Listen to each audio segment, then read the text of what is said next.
안녕하십니까. 오늘도 옛 유언 시대의 구원 8번째 강의를 시작하겠습니다. 오늘은 야고보서 2장 10절부터 보겠습니다. 왜냐하면 누구든지 그 전체 법을 지키다가 여전히 한 시점에서 범칙할 자는 그가 모든 것에 대하여 죄책이 있기 때문입니다. 여기 이제 야고보서 2장 1절부터 쭉 보면 내용이 이제 행실을 똑바로 하지 않으면 하나님 앞에서는 안 된다고 하는 것. 다시 말해 행함이 없어서는 안 된다고 하는 것을 지금 말하고 있는데, 여기서 보면 누구든지 전체 법을 지키다가 여전히 한 시점에서 범칙할 자는 그가 모든 것에 대하여 죄책이 있기 때문입니다.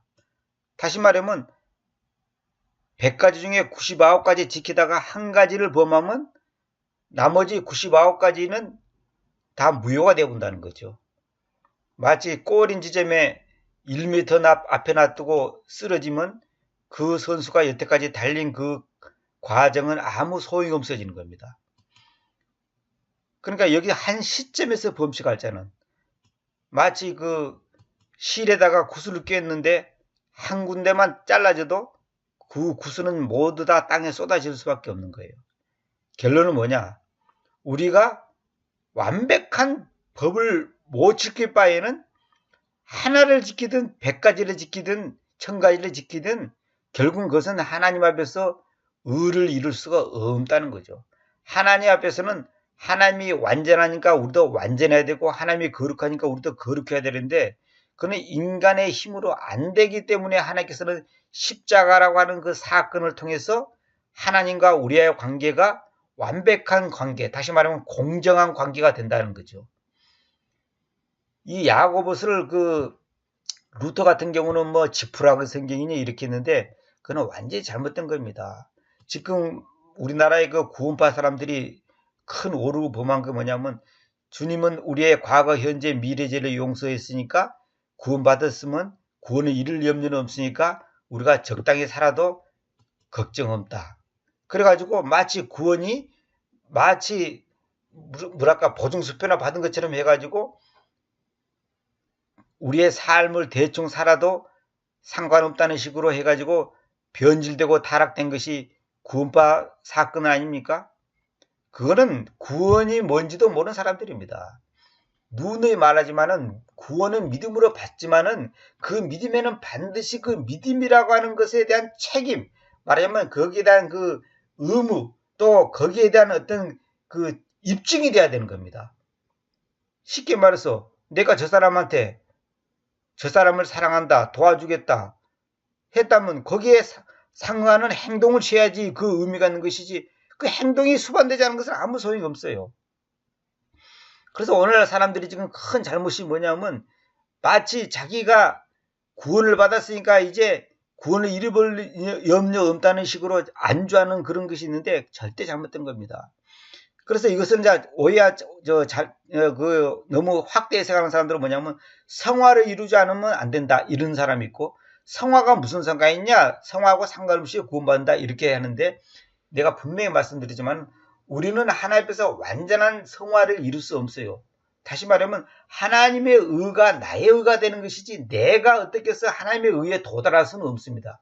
그러나 하나님의 의가 십자가의 그 은혜와 사랑 때문에 내게 주어졌다면 거기에 상하는 내 입장에서는 열매가 맺어지게 되는 거예요.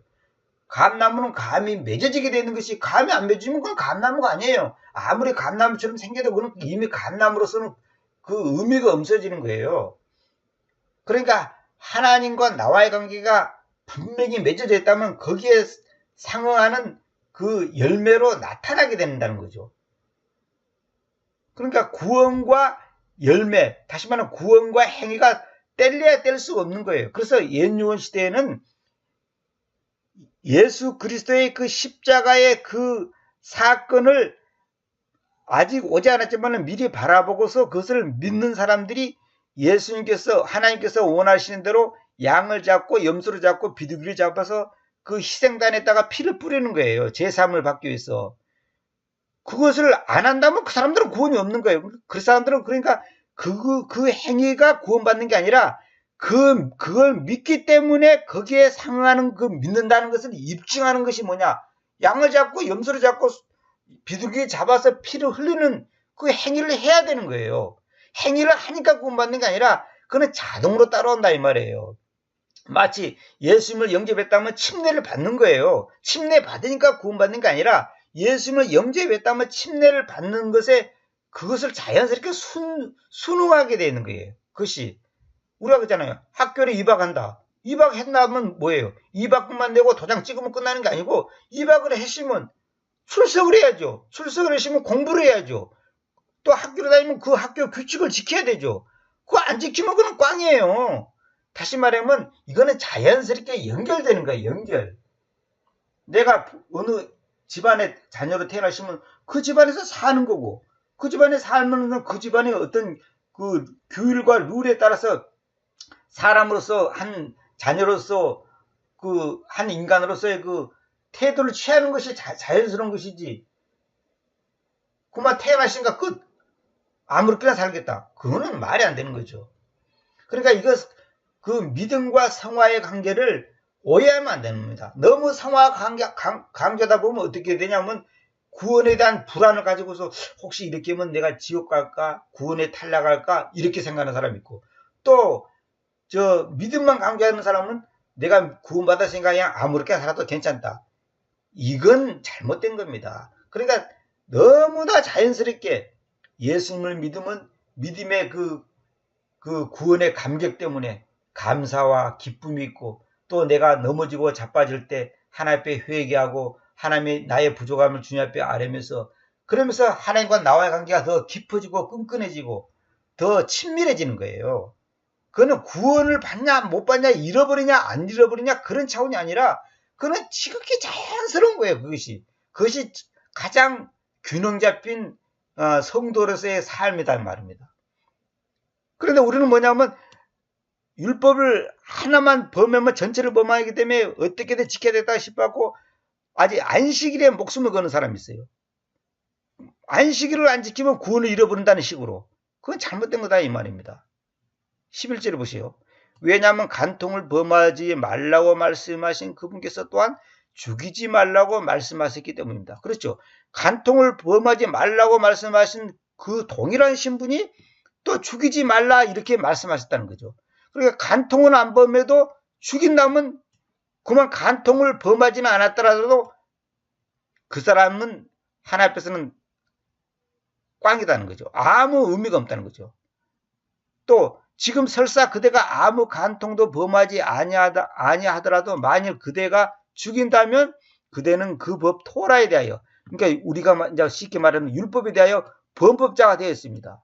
그러니까 이거는 지키고 저거는 못 지킨다면 어차피 죄인은 것은 마찬가지라는 거죠. 한 개를 못 지키든 100개를 못 지키든 똑같은 죄인이라는 거죠. 우리가 그러잖아요. 깨끗한 물에다가 오물이 한 방울 떨어지든 10방울 떨어지든 더러운 거는 마찬가지예요. 그러니까 한 방울 떨어지니까 괜찮다. 그냥 마시자. 그거는 상식에 안 맞는 행동이에요. 한 방울 떨어지든 10방울 떨어지든 그건 더러운 거니까 그건 버려야 되는 거예요. 그건 결코 깨끗한 물이라고 말할 수가 없는 겁니다. 야고보서 3장이 있죠. 왜냐하면 여러 가지 것들 안에서 우리가 모두 범칙하기 때문입니다. 만일 어느 사람이 말 안에서 범칙하지 않다면 바로 그는 완전한 사람이며 또한 능히 그 전체 몸을 굴레를 씌울 수 있습니다. 그렇죠.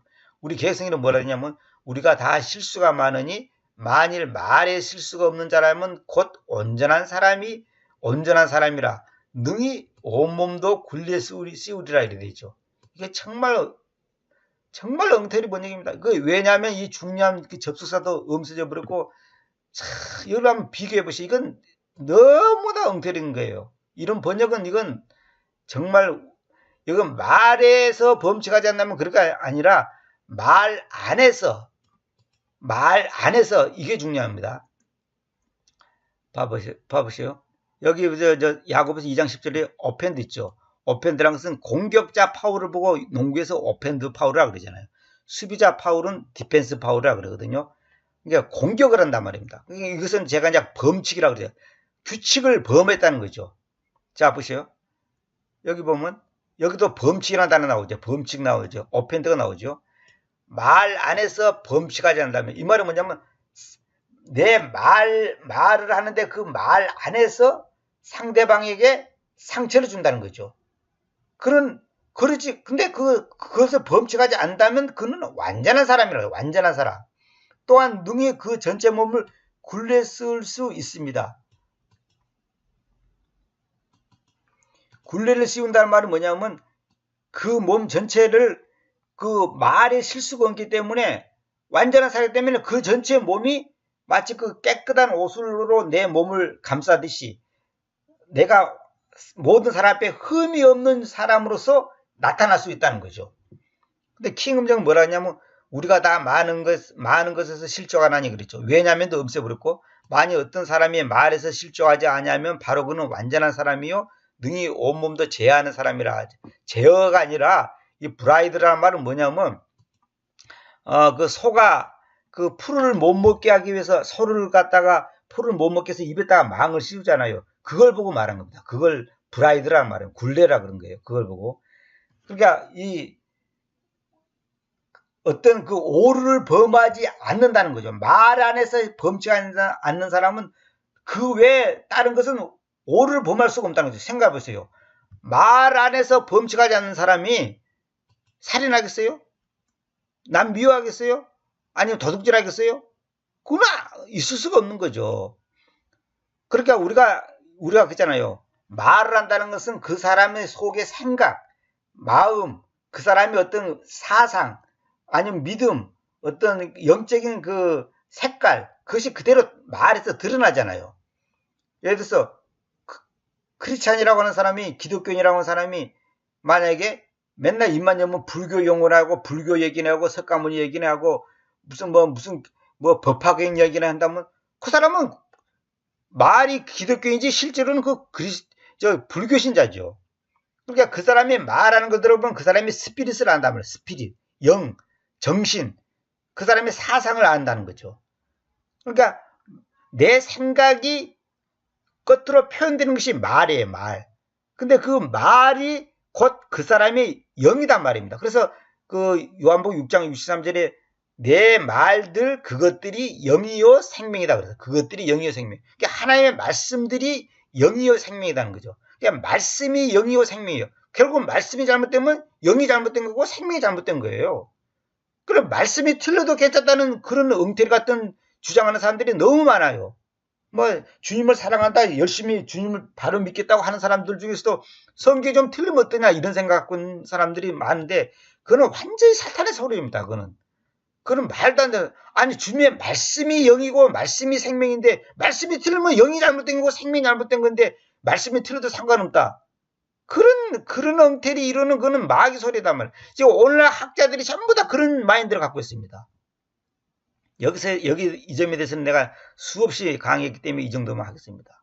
한킹은 우리 모두는 많은 일에 실수하나니 실수가 아니에요. 실수 그런 차원이 아니에요. 만일 말에 실수가 없는 사람이 있다면 그 사람은 온전한 사람이며 온몸도 제어할 수 있느니라. 이게 전부 다 엉터리 번역입니다. 이런 거 여러분 자세히 영어로 보세요.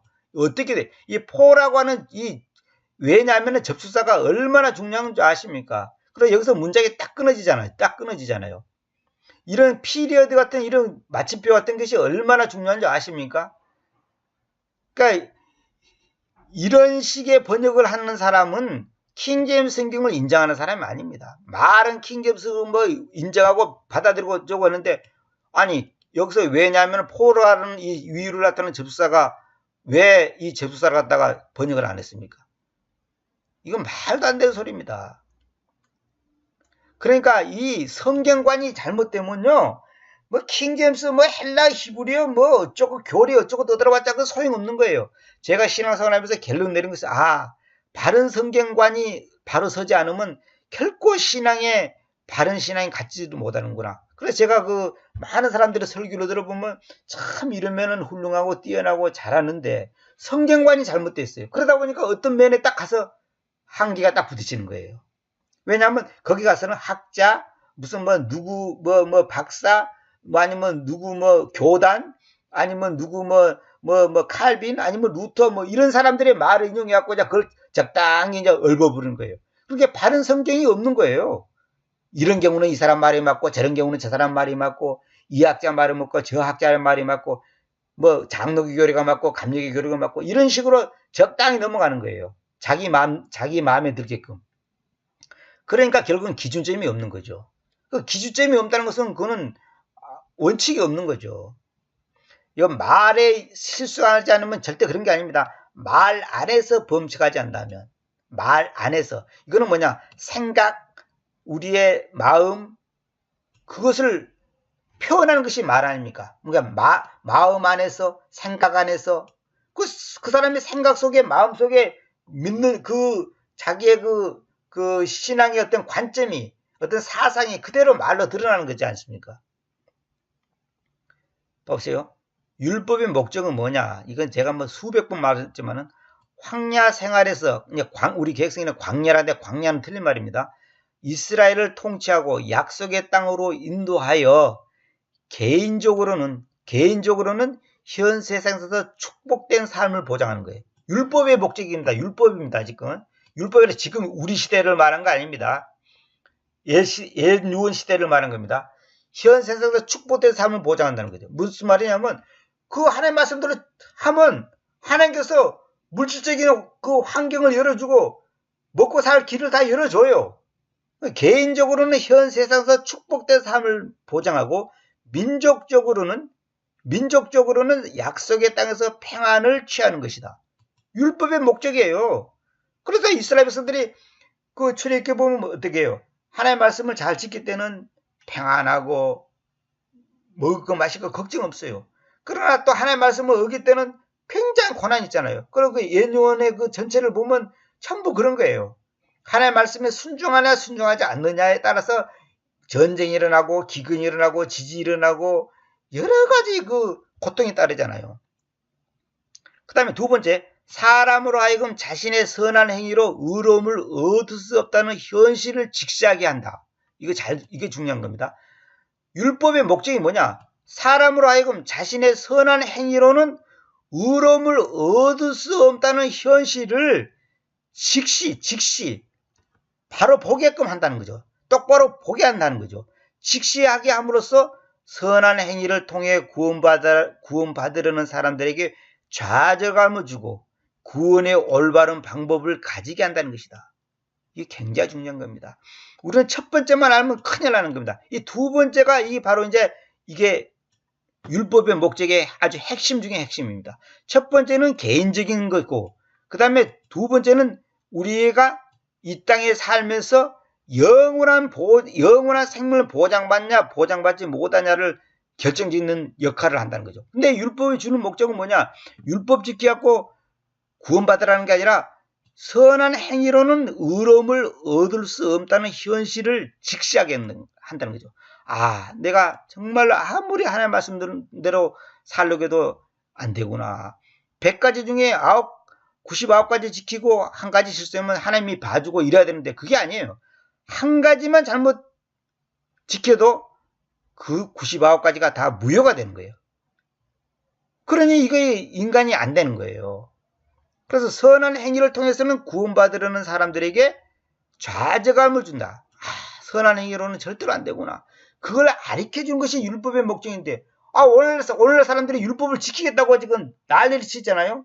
그건 잘못된 거예요. 그렇다고 우리가 살인해도 괜찮고 도둑질해도 괜찮고 그런 말이 아니에요. 그거는 전에도 말씀드렸지만 더 높은 법이 뭐예요? 미워하는 것도 살인인데, 탐욕을 부는 것도 우상 숭배인데 우리는 더 높은 차원의 법을 지금 지키고 있는 거예요. 그러니까 행동보다 더 중요한 게 뭐예요? 마음의 상태, 동기, 이게 더 중요하지 않습니까?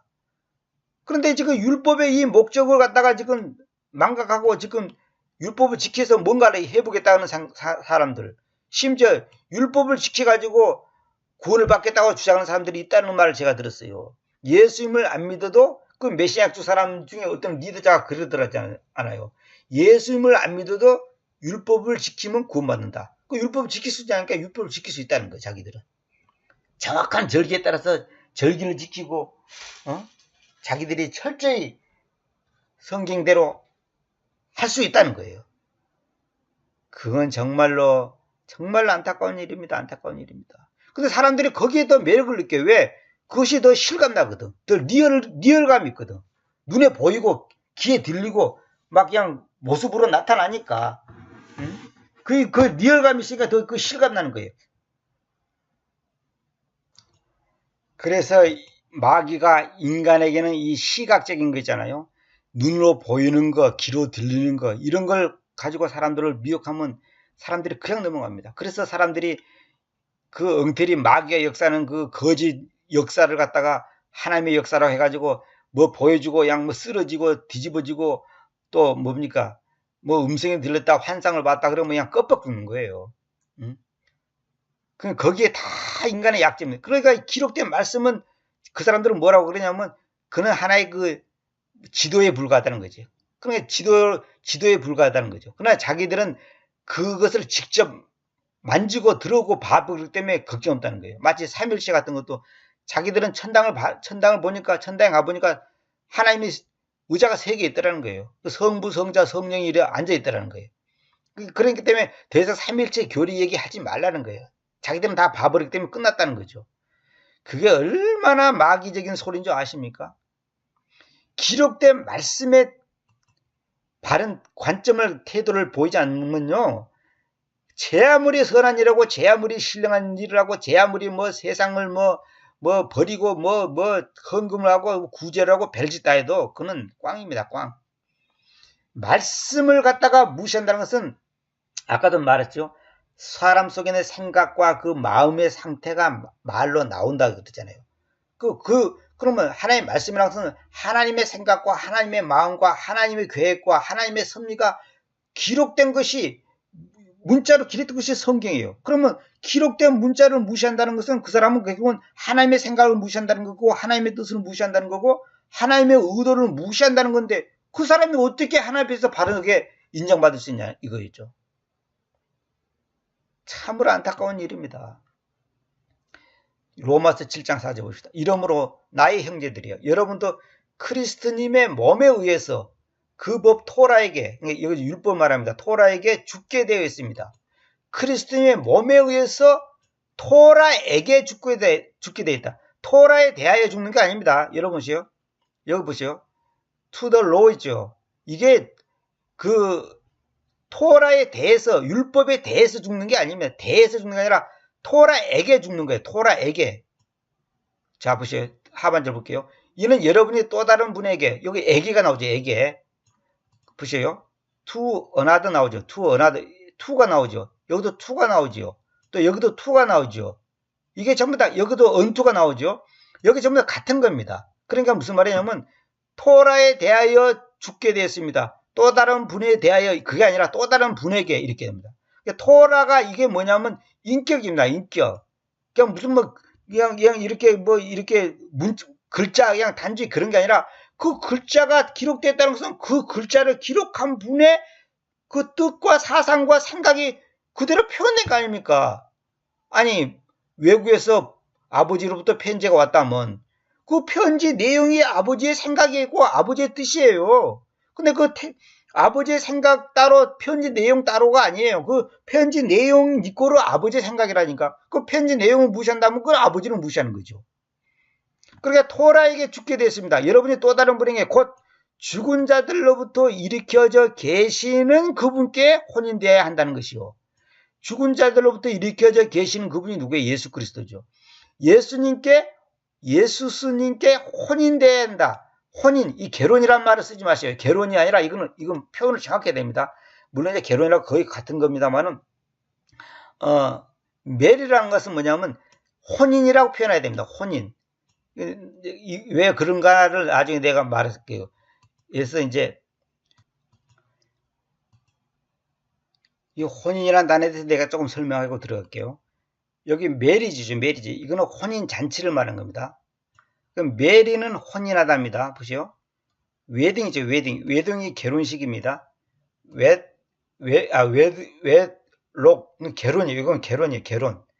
웨딩은 결혼식이에요. 그 다음에 디보스먼트는 이혼이에요. 디보스는 이혼하다. 이스파우즐, 이스파우즐. 이거 정혼식입니다. 이스파우즐이라고도 하죠. 영어 발음으로. 이스파우즐이라고 하는데, 이스파우즈, 정혼시키다, 정혼하다. 그 다음에 베트로스, 약혼시키다. 베트로디드, 약혼한. 이렇게 단어가 다릅니다. 이게 성경에. 결혼식이란 단어가 있고, 이 혼인잔치, 메리지는 혼인잔치고, 그 다음에 메리는 혼인하다. 동사입니다. 여기 이제 비동사가 있으니까 혼인되었다.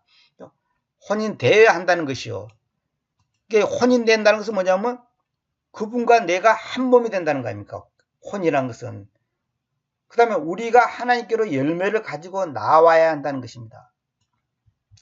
자, 보시오. 7장 4절에 보면 이거 참 로마서를 전체적으로 다 강의를 해야 되는데, 이러므로 나의 형제들이 여러분도 그리스도님의 몸에 의해서 몸 잘 보셔야 됩니다. 예수님의 몸 그러지 않고 왜 주님의 몸 하지 않고 그리스도의 몸이라 했나? 내가 여러 번 말씀드렸죠. 그리스도란 것은 하나님, 보이지 않는 하나님이 보이는 하나님으로 오신 분을 그리스도님이라 그럽니다. 그래, 예수스 그리스도 이 말은 뭐냐면 예수스가 바로 하나님이다 이 말이에요. 석가모니 그리스도 그러면 석가모니가 하나님이에요. 근데 석가모니 그리스도 이건 있을 수가 없어요. 근데 범신론에서는 뭐냐면 석가모니도 그리스도, 마음에도 그리스도, 해도 그리스도, 달도 그리스도, 다 그리스도라는 거예요. 그건 전부 다 범신론이죠. 그래, 우리 기독교에서는 예수스 그리스도, 예수님만이 그리스도라. 다시 말하면 예수님만이 참 신이다. 다시 말하면 하나님이다 이 말이에요. 그래서 그리스도님의 몸에 의해서 그 법 토라에게 죽게 되어 있습니다. 왜 죽게 되어 있냐? 이는 여러분이 또 다른 분에게 곧 죽은 자들로부터 일으켜져 계시는 그분께 혼인되어야 한다는 것이죠. 다시 말하면 율법에게 죽게 되어 있지 않으면 예수님께는 혼인을 할 수가 없는 거예요. 두 신랑을 섬길 수 없는 거거든. 옛날에는 율법이라고 하는 그 토라라고 하는 모세 오경을 신랑처럼 섬긴 거예요. 그래서 그 율법을 어기면 큰일 나는 거예요. 그래서 율법을 지키기 위해서 몸부림치는 거예요. 그래 도저히 안 되는 거예요. 그것이 절망밖에 없는 거예요. 그래서 예수 그리스도가 이 땅에 오신 거예요. 그래서 예수님과 혼인이 돼야 되는 거. 예수님과 혼인이 된다는 것은 뭐냐면 그분의 죽음이 나의 죽음이 돼야 돼. 다시 말하면 그분과 내가 함께 죽고 함께 사는 거예요. 그래서 그분의 죽음, 나의 죽음, 그분의 부활, 나의 부활이 되는 거예요. 그래서 주님의 죽음 안으로 침례된다는 말이 그 말이에요. 로마서에 있는 것처럼 죽음 안으로 침례된다는 말이 그런 뜻입니다. 그러니까 그분과 함께 내가 함께 묻히고 함께 부활하는 거예요. 그것이 바로 뭐냐면 성경에서 말하는 진정한 구원이라는 거예요. 그분과 함께 내가 죽지 않으면 절대 그분과 함께 부활할 수 없어요. 그래서 이 죽는다는 것은 하나의 이론이나 교리가 아니라 실제 우리 삶 속에서도 그것이 적용이 돼야 되는 거예요. 그래서 제가 이제 그 다른 강의에서 지금 하다가 지금 스톱을 하고 이 강의 마친 다음에 하려고 지금 2강까지만 올리고 말았는데 뭐냐면 그리스도의 십자가, 그리스도의 복음 이 제목으로 제가 강의를 지금 하고 있는데 바로 그거예요. 그러니까 구원이라는 것은 죽어서 천당 가는 것만 구원이라 생각하면 그거는 그 기독교를 잘못 알고 있는 겁니다. 내가 여러 번 말씀드렸죠. 졸업장 받기 위해서 학교 갑니까? 그건 잘못된 관점이에요. 그러면 공부할 필요 없어요. 적당히 출석하고 최소한의 규칙만 지키면 졸업장 주는 겁니다. 그게 아니에요. 졸업장은 과정을 마쳤다고 하는 증서로 주는 것이고 실제 학교하는 목적은 공부를 하고 사람과의 관계를 훈련받고 교육받고 인생을 키우고 그런 것이 학교예요. 근데 우리 요즘에 학교는 지금 그런 것이 너무 다 지금 왜곡되어 있죠. 그러니까 하나님과 나와의 관계가 혼인이 돼야 된다. 혼인이 되는 것은 한 몸이 된다는 거예요. 한 몸이 되는 것은 생각과 그 뜻이 하나가 되는 거예요. 그래서 제가 말씀드렸죠. 구원받아 왜 잘못됐냐면 구원받았으니까 땡. 그게 아니에요. 그건 잘못된 거라니까요. 구원받은 사람으로서 열매가 나타나지 않으면 그 구원은 다 가짜입니다. 구원받았는데 가짜가 아니라 처음부터 구원 못 받은 거라니까. 진짜 구원받은 사람은 그렇게 하지 않는다니까요. 혹시 그렇게 했다더라도 나중에 깨닫고서 회개하죠. 아, 내가 이게 잘못된 신앙생활을 했구나. 내가 잘못된 신앙관을 가졌구나. 잘못된 구원관을 가졌구나. 이걸 회개하죠. 그러니까 회개가 없는 구원, 그건 다 가짜입니다. 다 가짜예요, 그런 것은. 그래서 이제 구원파 사람들이 옛날에 그 바옥서 같은 그 구원파 사람들이 그 모임에 내가 옛날에 지금부터 뭐 한 30년 넘었겠네요. 내가 참석해 보니까 30년이 훨씬 넘었겠네요. 갔더니 저보고 뭐라 하냐면, 회개라는 단어를 쓰면 그 사람 구원 못 받았다는 거예요. 왜? 아니, 구원받아서 의인이 되는데 왜 회개라는 단어 쓰고 죄인이라는 표현을 쓰냐 이거예요. 그러니까 그 사람들이 지금 하나는 알고 둘은 모르는 거예요. 그게 참 불쌍한 사람들이에요.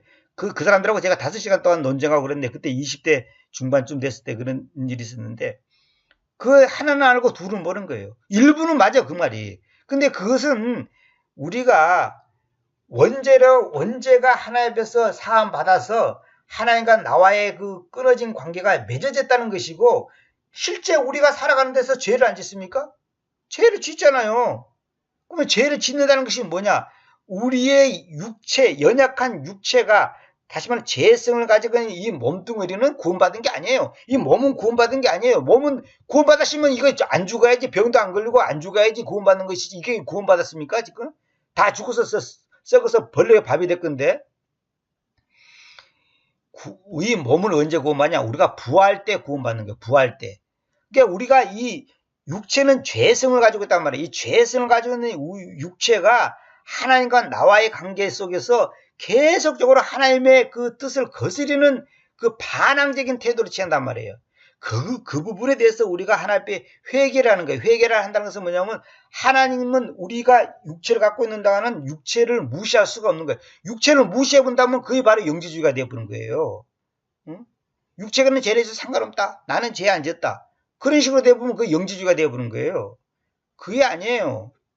하여튼 이 부분에 대해서는 제가 또 다른 가에서 말씀드리기 때문에 이 정도만 하겠는데, 하여튼 하나님과 내가 혼인이 된다는 것은 몸과 마음이 하나가 되는 것이 혼인이지, 몸 따로 마음 따로 그런 혼인이 어디 있습니까? 그게 다 가짜 혼인이지.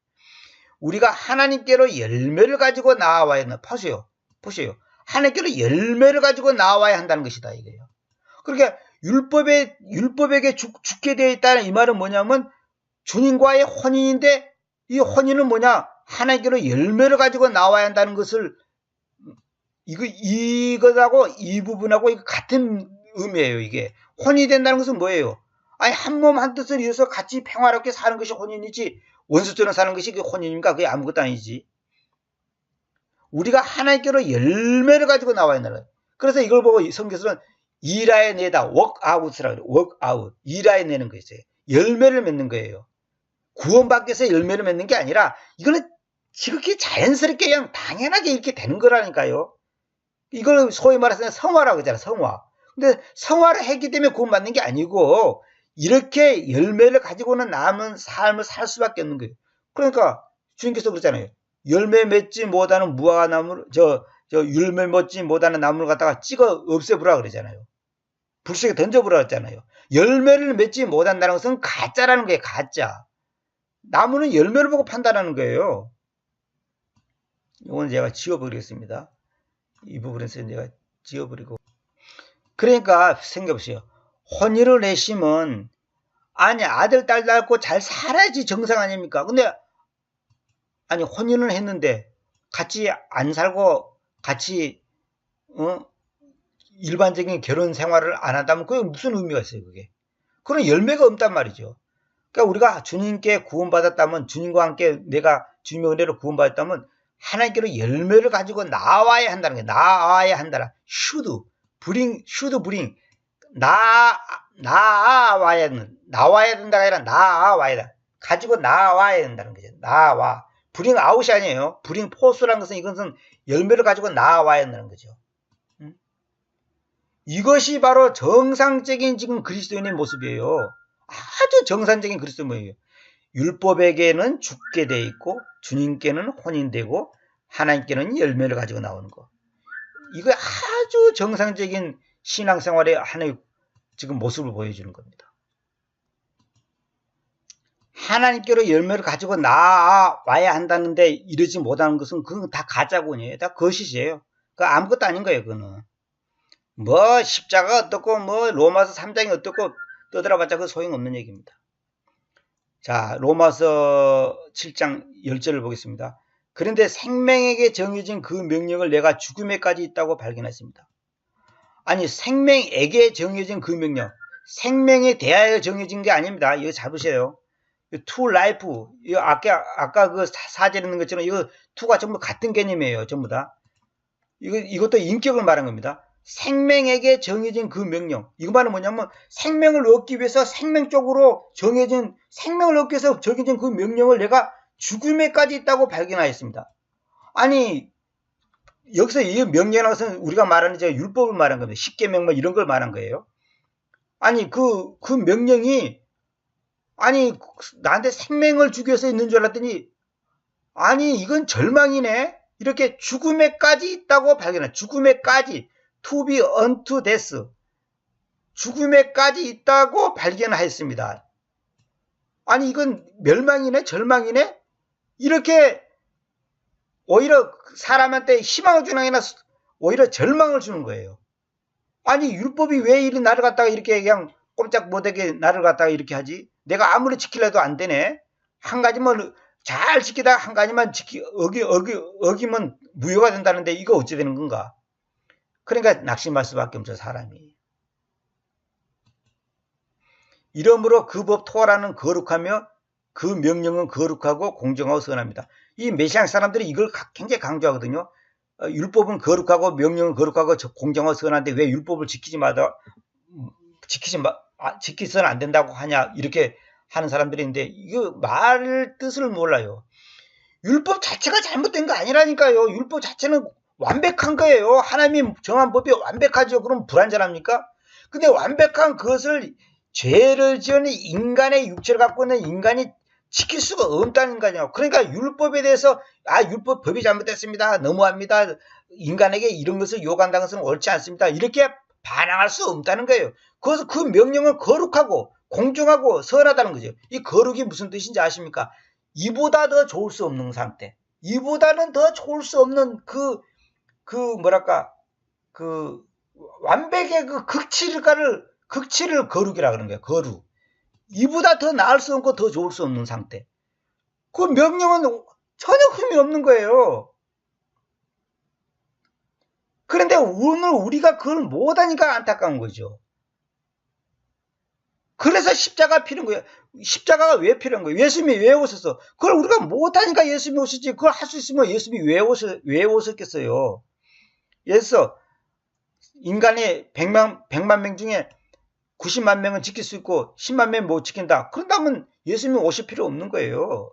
그러나 100만 명 중에 100만 명 모두가 지킬 수 없는 거예요. 그래서 예수님이 오신 거고 십자가 피는 거예요. 그러니까 우리의 모든 신앙의 결론은 뭐냐면 십자가예요. 십자가. 십자가 없는 거룩, 십자가 없는 십자가 없는 성화, 십자가 없는 우리의 삶의 열매 있을 수가 없는 거예요. 그래서 제가 이제 그리스도의 십자가와 그리스도의 복음이라는 그 제목으로 강의를 하는 겁니다. 우리 실제 생활 속에서 현실 속에서 우리가 부딪히고 있는 여러 가지 돈 문제, 경제 문제, 뭐 자녀 문제, 부모 문제, 학교 문제, 시직 문제 이런 걸 어떻게 그걸 해결하고 받아들이고 그걸 어떻게 내가 소화시킬 것인가 그걸 얘가 강의하는 것이 지금 그 그리스도의 십자가와 그리스도의 복음이에요. 현실적인 문제 우리가 부딪혔을 때 그걸 어떻게 우리가 그걸 이겨나갈 것인가 그걸 제가 이제 강의하는 내용이에요. 13절 그렇다면 선한 저것이 나에게 죽음으로 만들어졌습니까? 선한 저것이란 뭐예요? 율법을 말한 거 아닙니까? 소위 말해서 모세오경을 말한 거 아닙니까? 그 모세오경이 나에게 죽음으로 만들어졌습니까? 나보고 죽으라는 소리냐? 그게 아니라 하나님께서 금지하십니다. 호비도 이걸로 절대 그럴 수 없다 이 말이에요. 이걸 갖다가 결코 그럴 수 없느니라 그렇게 번역하면 안 돼요. 문자 그대로 해야 돼요. 그럴 만한 이유가 있습니다. 제가 다른 거에서 다 말씀드렸는데 문자 그대로 하나님께서 금지하십니다. 여러분 대통령이 금지하신 것도 아니고 하나님이 금지하면 그거 끝난 거 아닙니까? 있을 수가 없다는 거죠. 그것이. 그러나 그것이 선한 저것에서 내 안에서 죽음을 일하면서 죄로 나타나게 하라는 것이었으며 그러니까 율법이란 것이 죄라고 하는 것이 선한 저것에 의해서, 선한 저것이 뭐예요? 율법을 말하는 거죠. 선한 율법에 의해서 내 안에서 죽음을 일하면서, 죽음을 일한다는 것은 뭐냐면, 아니 생명을 일해도 부족할 건데 왜 죽음을 일할 겁니까? 그 죄라고 하는 것이 죄의 싹은 사망 아닙니까? 그러니까 죽음을 일하면서 죄로 나타나게 하는 것이다 이거예요. 무엇에 의해서? 율법에 의해서. 선한 저거. 그 선한 것에 의해서 오히려 죄가 죽음을 일하면서 죄로 나타나기로. 이것이 죄구나. 절망할 수밖에 없구나. 나에게는 소망이 전혀 없구나. 그것을 가르쳐주고 입증해주고 증명해주고 보여주기 위한 것이 율법의 역할이다 이 말이에요. 죄가 그 명령에서 극도로 죄투성이 되게 하라는 것이었습니다. 죄가 그 명령이 뭡니까? 우리가 말하는 그 십계명이니 뭐 이런 거 율법을 말하는 거 아닙니까? 그 율법에서 극도로 죄투성이가 되게 하는 거예요. 죄투성이, 심플. 이거는 뭐냐면 죄가 아주 많은 거, 죄가 충만한 거, 죄가 가득 찬 거 말하는 거 아닙니까? 죄투성이가 되게 하는 것이다. 죄가 하나가 아니라 그냥 너무너무 죄가 많은 거예요. 그래서 제가 이 부분에 대해서 내가 다시 설명할게요. 선한 저것에서 내 안에서 죽음을 일하면서 죄로 나타난다. 이 말은 뭐냐면 선한 저것이 율법이잖아요.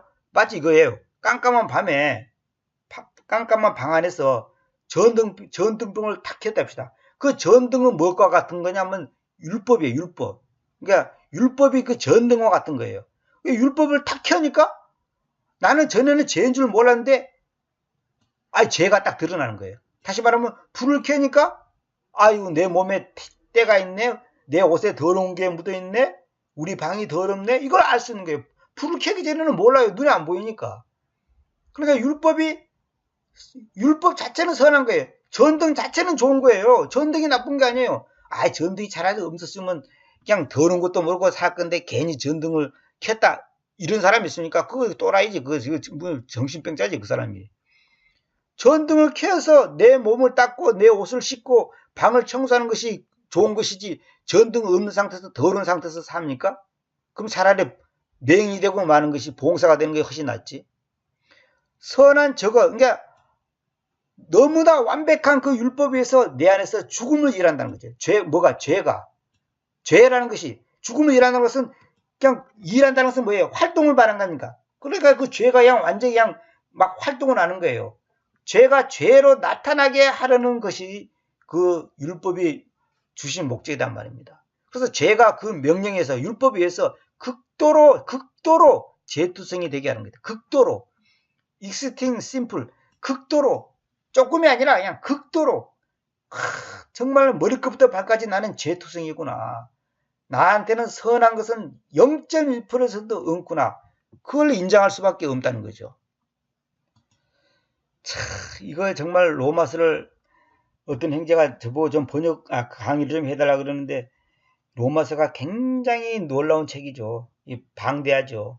그거 강의하려면 굉장히 시간이 오래 걸립니다. 일주일에 한 번씩 강의한다 하더라도 제가 볼 때는 수년 동안 해야 됩니다. 아무리 짧게 해도 1년은 해야 됩니다. 그래야지 로마서를 할 수 있습니다. 로마서가 너무 놀라운 거죠. 선한 저것, 율법에 의해서 내 안에서 죽음을 일하면서 죄로 나타나게 하는 것이다. 율법이 역할한 것이 마치 전등과 같은 역할을 한단 말입니다.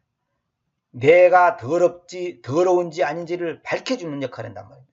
율법은 나쁜 게 아니에요. 죄가 그 명령에서 극도로 죄투성이 되게 하는 거예요. 죄투성이 돼야지만이 십자가 외에는 희망이 없구나. 십자가 외에는 소망이 없구나. 다시 말하면 예수 그리스도의 피 외에는 내 죄를 씻을 길이 없구나. 내가 아무리 착하고 양심적으로 살려고 해도 안 되는 거구나. 내가 한 가지 잘못을 지었으면 두 가지 선한 일에서 그 잘못을 씻으려 해도 이 끝이 없는 거구나. 안 되는 거구나. 이걸 철저히 깨닫는 사람이 진정한 구원을 받을 수 있고 그 사람만이 구원이 뭐고 구원의 기쁨 감격이 뭔지 아는 거예요. 이런 그 감격과 어떤 자기가 죄투성이라는 것을 철저히 인지하지 못하면요. 교리를 아무리 알고 뭐 어쩌고저쩌고 해도 그건 그 사람 구원 못 받은 거예요. 그 사람 구원이 아니에요.